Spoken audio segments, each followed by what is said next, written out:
Well, I think that an interesting question might be how many of the strategies that you use to deal with the things that you don't like about yourself or about your life are not helping you to deal with them, but are helping you to escape from them. So yeah, so I just remember, so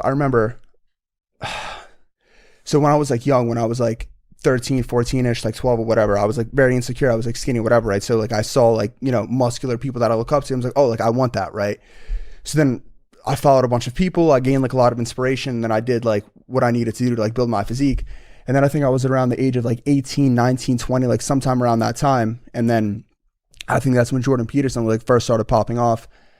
And I was like listening to a lot of his content and I was like, whoa, there's something about this like resonates so much. I remember like feeling just that I would just like have like certain just interesting ideas or like things going on in my brain, but they couldn't like come out just right. And then when I would listen to someone like Jordan Peterson speak, I had a very specific admiration for his ability to so precisely with perfect congruence of what's happening internally and what he's saying externally to be at a 1-to-1 ratio with just like music, like orchestral grade precision with like his like delivery, just almost like irregardless of what he was like saying, it's like the structure, not the content of a speech that I just had like an admiration for in addition to the things that I obviously said as well.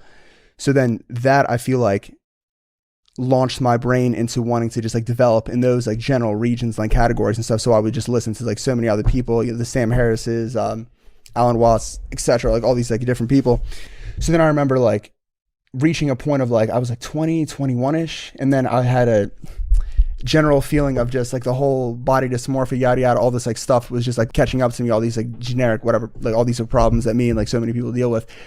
And then I went down like the prescription path, right? And the prescription path would have been like I started going into yoga all the time.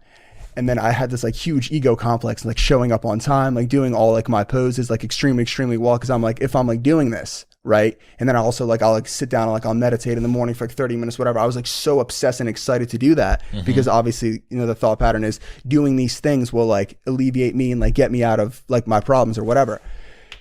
So then I feel like it's like a very common thing for like so many people to do. And then they become obsessed with doing that. I became obsessed with doing that. And then I felt like huge bursts of dopamine throughout that, right? Because I'm like, oh, checkbox, like yoga session finished, like this thing finished, like this, like food, like eaten, right? And I would just feel like so excited, but it was almost like a short-term just pleasure-seeking fixation on like doing that. And that didn't like really like solve anything. Underneath, you've still got the existing problem. Okay, so you've got, in the first instance, an issue with body dysmorphia or a dissatisfaction with the way that you look.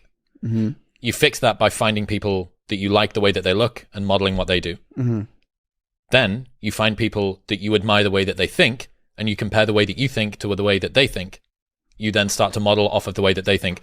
What are the similarities between, or what is it that you were looking for, do you think, in both camps of people? Like, what is it that Ziz and Jordan Peterson have got in common that seduced you? That's such a great line. What are the things that Ziz and Jordan Peterson have in common? I'd say that it's to me, an attainment of something that I, for whatever reason, deemed to be admirable and non-negotiably necessary for me to have.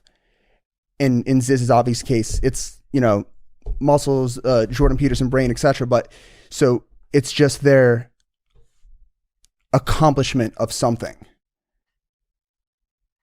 Yeah. And I feel like you could almost tie that into, I don't know if you could tie that into the general concept of like masculinity, but I'd say to me, it's just something that they like achieved that I, for whatever reason, just wanted to have. Well, it sounds to me like if you want to roll masculinity into this, you're trying from first principles to come up with like, what is a modern Renaissance man? You know, how do we have the body, the brains, the humility, the benevolence, the altruism, the insight, the self-awareness, you know, the power, but not the tyranny, the money, but not the greed. You know, how do we hold all of these things together? One of the challenges that I've been talking about a lot on the show at the moment is finding a firm place for men to stand in the modern world. And this isn't just good for men, right? Because if you have good, benevolent, strong men, they make pretty good partners, usually, on average. Like, they're good for the women as well. And they're good for the community, and they're good for the society, and they're good for the civilization, and the GDP, and the economics, and all the rest of the stuff.